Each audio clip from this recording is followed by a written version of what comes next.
With anything in life, I think proper planning makes anything good.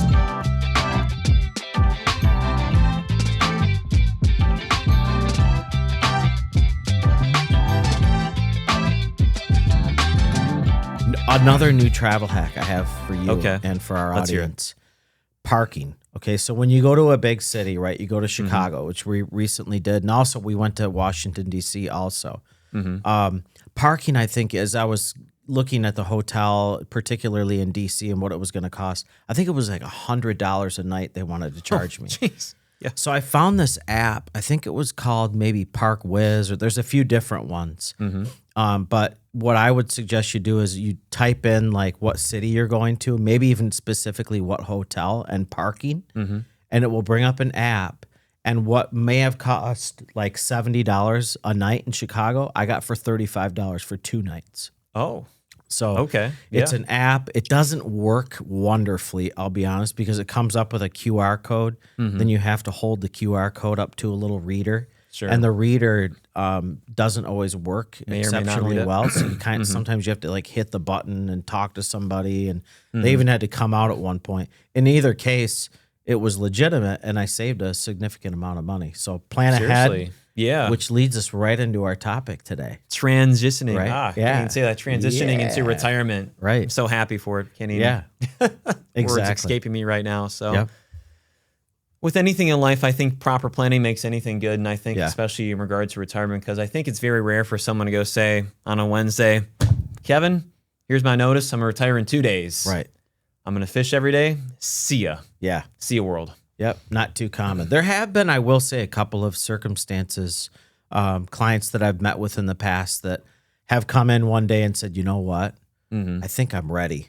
And I said, okay, well, let's sit down and walk through everything. And thankfully, in their case, and I can think of one client in particular, it worked out where, you know, they with applying for Social Security and with health benefits and with what they had saved and their significant other, it made sense that they could walk away from their job. But interestingly, they did go back to work. So they retired, but then did go back part-time, which we are To kind the of same seeing. employer? Or like Yeah, same employer. Really? Yep. Okay. So they were in the nursing field, and which you may know, right? There's a really high demand in that field. And she's very highly regarded as a nurse practitioner. And so, yeah, the hospital came to her shortly afterwards and said, hey, would you be willing to come back? And it wasn't even one of those things where there was a need for her from an income perspective, although it didn't hurt. For her, it was more that, hey, the time was available. She knew that her freedom, she had her freedom if she wanted it, but liked the idea of going back to work part-time. Of course, yeah. And you know, sometimes there's circumstances that could prevent something like that happening. There's a lot of variables when it comes to retirement. You know, how much income am I going to go have? Right.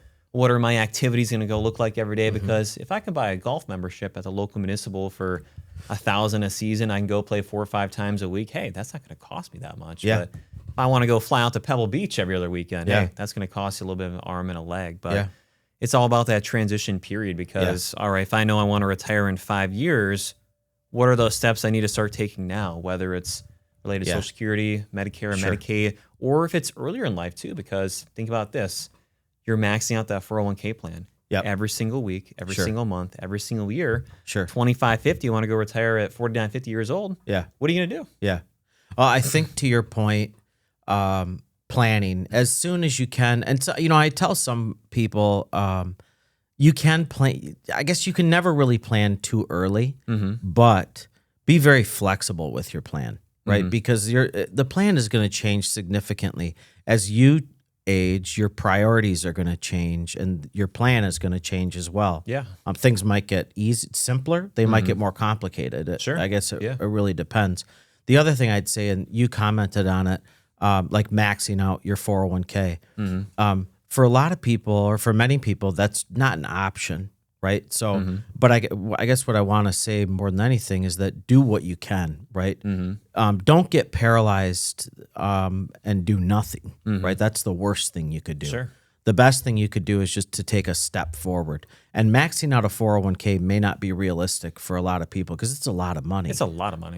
Yeah, I mean, the limits are pretty high now, above $25,000 if I'm not mistaken. Mm-hmm. And yeah, I mean, that's just not realistic for a lot of people. And we were talking before about just how you kind of have to experience things or go through things in order to understand them. And so one of those things, and I think I'll be talking about a lot over whether it's here or elsewhere, is college. And I know I talked about that on the last show with Abby too. But as Nico gets closer and closer to going to college, the reality of that expense is becoming greater and greater. Yeah. And so suddenly, not that retirement's still not important, but let's just say it on the list of priorities or what I'm thinking about right now, college is really more at the forefront. And granted, I want to help him as absolutely much as I can. Is it realistic that I can get him through without him having to acquire any debt? Maybe not. And I don't feel great about that, but you know, the cost of university is what it is. Well, I mean, just imagine something. So you can of course plan to go save for whether it's tuition, room and board for those first couple of years too, but there's a lot of variables outside of that as well. I mean, imagine you move off campus. I'm just going to go pick on a very, very, very high cost of living area like New York City. Sure. Imagine the rent there versus you're in the middle of nowhere, ABC town, America, where rent in New York City might be $2,000 a month, and it might be $2,000 for the semester. Yep. At the other location too. And so, what kind of impact does that have? Sure. On your finances. Yeah. Just cost of living in general, right? And realistics, right? Like I know Nico in particular, he loves to go out to eat, right? Sure. We're gonna have to rein that in a little bit, right? Or or maybe gets a chef job somewhere in town. Yeah. Yeah, go work at the local Taco Bell or Domino's and get as much free food as you can handle. Yeah. That might not be good. That might not help the freshman 15. But I think from a cooking though perspective, I would have loved to go learn more to cook rather than going through fire. I mean, I remember some of my early meals. I mean, it'd be ramen noodles. Oh yeah. Burgers. Yep. I got one of those hot plates.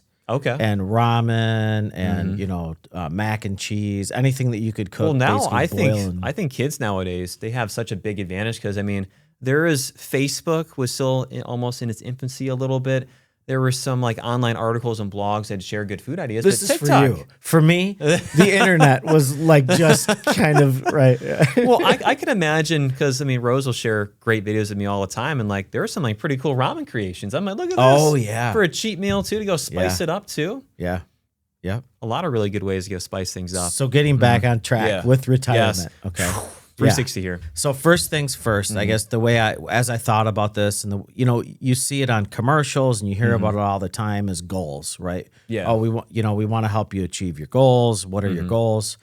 And I think what gets missed is prior to that, what are your priorities, right? So first sitting down because your priorities should really drive your goals, right? So, and again, priorities are one of those things that as you age change a little bit. And so I've thought a lot about priorities. And for me, like health is a really important priority because frankly, without your health, nothing else matters. No, not whatsoever. I mean, imagine if you're not taking care of yourself, and all of a sudden that life expectancy might get kind of warped down. I mean, you will never know truly. And everyone always hears those cases. This person smoked their whole life and lived to 110. There's always going to be those cases more abnormally. But if you live a rather unhealthy lifestyle, that's really going to help really impact what you can do. And none of the other stuff is going to matter, right? No, I mean, your passions, your adventurous lifestyle, your desire to travel, all of those things are going to take second to your health, right? And I've seen this with clients where really disappointing where you have clients that have done everything right. They've saved really well, got a great family, wonderful people, and suddenly just luck of the draw, they get a bad health result. And suddenly everything's changing. It's a big U-turn. Priorities change completely. So without that, now faith is another one, right? So I'm not going to get into that too much, but faith and health are two of those things that like are unwavering for a lot of folks, right? And then from there you get into like, what else for me, it's going to be family, right? And that's going to be visiting with kids and things like that. And then beyond that is going to be, it's going to evolve, right? It's going to be some kind of purpose. I don't know what my purpose is going to look like in 10 or 15 years from now, but sure. I mean, that'll be important too. things change all the time too. I mean, for right now, I love golf. I hope I can continue to go love golf in the future, but Sure. the likelihood I will be playing golf right now, similar to 40 years in the future, Right. it's tough to call. Yeah. Very much tough to call. I mean, what is, I think it's almost $1 million question. Yeah. That can almost be a whole podcast series in itself. What is my purpose? Oh, absolutely. Yeah. And that's one of those things that I think in particular, what I like I said, priorities change over time. What I prioritized when I was 30 versus what I prioritized when I was 40 and versus what I prioritize now Changes at 50 are completely different things. Right. So, you evolve over time. And I think that's where your plan needs to evolve over time. And I think one mistake I've seen some clients make is trying to get too granular with their plan, right? Sure. Planning for any little thing, right? And you just can't do that because there needs to be flexibility and variability in your plan because things are going to change. We talked about it already with health. You may have planned to be a member at the country club, let's just say all throughout your retirement and have let's call it a $10,000 or $20,000 annual expense, depending on where you belong. Well, let's say, for instance, you have a bad knee or a bad back and you can't do those things. Well, that's going to impact. That impacted the plan, right? Now, in that case, from an inflows and outflows perspective, it's good for the financial plan, right? But it may not be great for the life plan. Your happiness, your smiles per day. Yeah, exactly. Yeah, I like that. Yeah. Oh, yeah. No, it's there's certainly a lot of factors that are really going in there. I mean, just think about your car, for instance. Like, an unexpected car expense really comes up, and if you really are trying to go plan down to the last decimal point, I mean, something like that could also go throw you off too. And so, I think it really leads you into another part of our discussion is really how much money people need. Sure. Because of course, I remember growing up, there was always the $1 million, and of course, over time. No, don't get me wrong. Please do not judge me. Please do not, what would be the right word? Shut me out or anything, or shun me or anything like that. $1 million is still a lot of money. But what amount of money should people think about targeting for their retirement? Sure. Because I've seen some people, their target's $300,000 and they live perfectly well within their means. But for some people, maybe it's $1 million, maybe it's $2 million, maybe it's $5 million. Yeah. I think to your point, it is there's not a right number. There's not a number. I mean, I guess you could say, I could say for some people, even if they had saved $10 million, I don't think it would be enough for them because of their spending habits. To your point, there's other people that it could be, $300,000 and that's enough for them. And it's, and again, that gets back to my comment about inflows and outflows. Retirement is as simple. When you really break it down, it's as simple as how much are you bringing in and how much is going out. Sure. But that's so different for everyone. And that's where I do like to start with, okay, let's start with priorities. Priorities should lead to our goals, right? So now we've demonstrated what our priorities and our goals are. And now we need to determine, well, how are we saving or how achievable are those goals based on what I've done and what I am doing. Of course. And based on maybe lifestyle changes and things that I can make. And you can really back into that number because imagine husband, wife, retire with just $300,000. I shouldn't say just. That's still a very, very good amount of money to go have. And let's just go pretend, they love going for bike rides. Right. They love going for hikes. They love doing things that don't cost a lot of money. Well, within their lifestyle, maybe something with Social Security, a pension plan. I don't know what else may be within that hypothetical picture. Yeah. That works really good for them. Sure. I think to your point, and it's funny, I was just talking to Jody about this, maybe even yesterday, that I have hobbies and interests and things that I enjoy, and it's travel. I know I talk a lot about travel, right? Travel's expensive. So I was just telling her, I'm like, I need to come up with some inexpensive hobbies, like riding a bike, right? And not that, a really good bike could be relatively expensive. Probably one of the things that will change for me and for many people is just your freedom and your time. Oh, right? Sure. Opens wide up. Right now, we have 3 children, you're running kids to and from, and you're working. And then sometimes on the weekend, you just want to relax and maybe watch a good show like we talk about quite often. But But, hopefully in retirement, I would have a little bit more freedom which means a little bit more time to take up a hobby like mountain biking or, whatever it might be. Today, I just don't have the luxury of all that time. Be able to go figure out, what else is really out there and what else can really kind of shape and evolve you. Because I think I know I talk about golf a lot, up until 4 years ago, I mean, don't be wrong, I'm still terrible.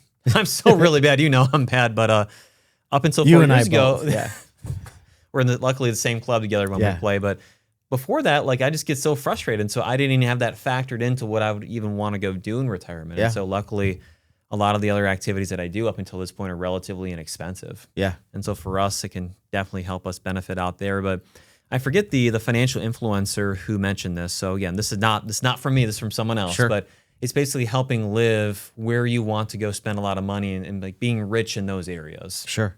And maybe being more inexpensive in other areas. And so exactly towards your point, maybe it's spending less on food, but maybe spending a lot of money on travel. Or for myself, sure, my food standards are pretty low because I can't cook that well. And so when someone cooks for me, I'm like, wow, this food's great. Sure. Whether or not, someone else may think that's a whole nother ball game. Yeah. However, when it comes to golf, like I thoroughly enjoy that. Like I enjoy going out. So that's interesting, right? When you've mentioned golf a number of times, right?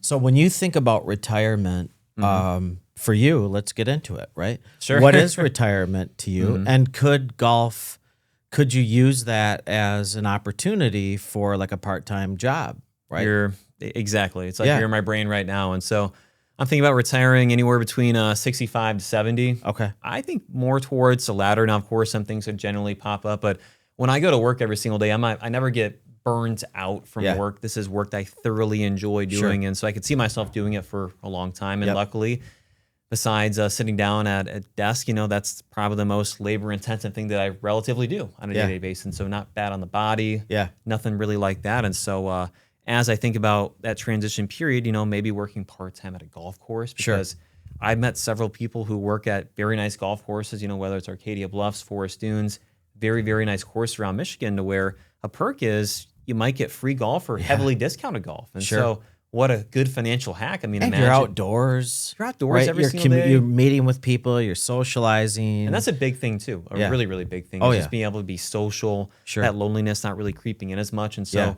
to those points, I mean, imagine playing 3 times a week. Let's just go pick on, maybe you're one of those courses are $200 a round. Yeah. That could be a $600 or $800 a week habit that you're getting for free. Sure. You made a comment there that's really important that I think a lot of people don't consider when they think about retirement. Loneliness, right? Huge. Work provides many of us with purpose, right? And it provides many of us with a social gathering, right? At the workplace, right? And like you said, I love where I work. I love what I do. It doesn't feel like work to me quite often, right? Because I do enjoy the people I'm around. I love what I do, and I really enjoy working with the clients I work with.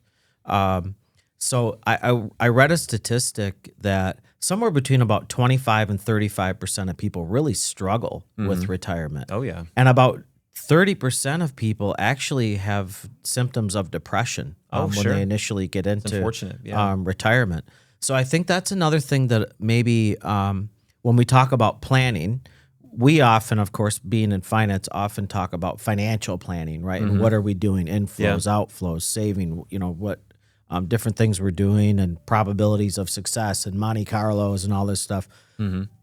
But we don't consider the mental aspect, the mental health. And frankly, when we get back to health, right, what I said as a priority of mine, we often disassociate physical health from mental health, and it's all really one and the same thing. So yeah, really finding a purpose, finding something that drives you in retirement that is going to keep you mentally acute and and something that you're going to enjoy, so that you don't struggle as much. But that's something I think you really have to be deliberate about. And I'm thinking of one person in particular that was very deliberate as they led up to retirement, found a really important passion project for themselves and is thriving and loving retirement because they set themselves up for that mental and it can help out so much with longevity too, because of course, obviously with time comes physical and cognitive decline, but then if you're being engaged, you're meeting with people, it brings you youthful energy. You're around a lot of people, and it can really help extend your life a long time. I mean, that's why you see a lot of people, whether just picking on Warren Buffett here, he's almost 100 years old, still doing great, still working at Berkshire Hathaway. And so just one of many, many examples that we could go list out. But one last thing I want to mention about the loneliness. I remember reading an article last year in the Wall Street Journal, and I can't remember what the exact statistic was, but it's almost like smoking cigarettes packs per day. Sure. If you don't have that social interaction with people. Yeah. Yeah, I could see that. Absolutely. Yeah. Yep. I know my dad in retirement was really social, and he'd meet up with his buddies every day at SVSU, and they'd go running, and then they would volunteer and work at track meets, and then they'd go out for coffee. And he wasn't that way necessarily when he was working. He wasn't that social. Sure. But in retirement, and I don't know if it was something that he was very deliberate about, like seeking those friends out or those connections. But I think it worked out really well for him. Of course, yeah. I mean, I could imagine thriving, whether it's A, B, or C. So Yep. I think it really goes into some other things that we like doing in our free time too, outside planning for retirement, talking about the podcast. And so I have to ask the question. I'm sure listeners want to know what you've been watching as of late. So really wild documentary on Netflix. Have you read about this? Unidentified Number? No. Okay, so it's a documentary, and it takes place right outside of Mount Pleasant, Beale City. I heard about this from a coworker. Really small town, right? And just wild, sad, bizarre series of events that takes place. Not necessarily a feel-good show at all. Kind of almost like watching Tiger King in some ways, right? Sure. Because it's just bizarre like that. It's real, and it's, I believe, raw too. Oh, it's really, and it's, I mean, it gives you a whole myriad of emotions, anger and sadness and a lot of different things in watching it. But definitely, it's an hour and a half long, easy watch. Definitely watchable. Yeah. And I think, too, for, I don't know. You have to watch it yourself to comment on it, and I don't want to give too much away. So I'll end it there. Yeah. I have two things, and so one I'm watching right now, then one planning for the future. And so I just watched Wyatt Earp with Kevin Costner. Oh, okay. Love myself a good Western film. I think that was actually, that came out in the early 90s. Yeah, maybe 92, 93. But Kevin Costner, of course, doing an amazing job. Yeah. Playing that. I think it's actually, Wyatt Earp was actually a real live American, especially with all those events that happened out in Arizona too. OK Corral, Doc Holliday. And so it was just a crazy set of events. But it ties into probably if listeners have been either watching this podcast or listening, I love a good Western. And so Landman. Oh, yeah. We talked about. I was hoping you were going to say that. I found out. So a whole list of new characters coming out for season 2. Really? But Sam Elliott, really? I found out was going to be in season 2. Wow. An amazing actor. Yeah. Amazing actor. And so I saw some still pictures they released from the upcoming season. And it looks like it's almost like he reprised his original kind of cast and look from Roadhouse. Oh, okay, yeah. In the late 80s. Yeah. And so I can't wait for that to I come out. feel like Sam Elliott has been 60 for the last 40 years. It's good genetics. I mean, yeah. He has that real thick voice on him, too. Yeah. Yeah. And the handlebar mustache. Oh, man. He was just such an amazing, amazing actor. And so what I find really cool, too, is just being able to, as he's aging, because I think he's 81. Okay. Still playing those roles, still doing very, very well. I mean, Billy Bob Thornton, I think he's 70. Is that right? Yeah. What a great show. When is that coming back out? November 16th. Okay. So another show I'm waiting for, which I think is coming out right around the same time. Stranger Things? Yeah, Stranger Things. Finally wrapping up. Right? Yeah. 9 years later. But how weird that these children that we watched are now like adults. They're in their 20s or something. It's crazy to go see the full arc, but I think that's coming out like in separate, like there's a first installment and like a second installment, I want to say, of the season. Yeah. But they're supposed to be feature length. Wow. So it's like movies like for each episode. Oh my gosh. I'm excited. It's going to be great. And I saw that the creators, I think they're the Duffer Brothers, just signed a long-term commitment to go, I don't know if it's within the same universe or just a talent, but they just signed a long-term contract with Paramount too. So okay. The same kind of talent, the same kind of management, but maybe in a new direction. I don't know. Yeah. Something to look out for. Yeah, definitely. With always, appreciate everyone listening, tuning in to another great episode of Mint Money. If you have any questions or have anything you'd like for us to go talk about, please drop us a recommendation. Yeah, and one thing, piece of homework Yep, for the folks, okay. right? I wrote this down. Think about for yourselves, what are your top 3 priorities, and then assigning goals to them. What do those goals look like?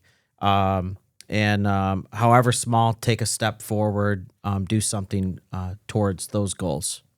That's it. And if you want to go share the goals, more than happy to go invite you in the studio. And if you go take us up on the offer, I might get some signed swag from myself and Kevin. All right. Maybe a meet and greet.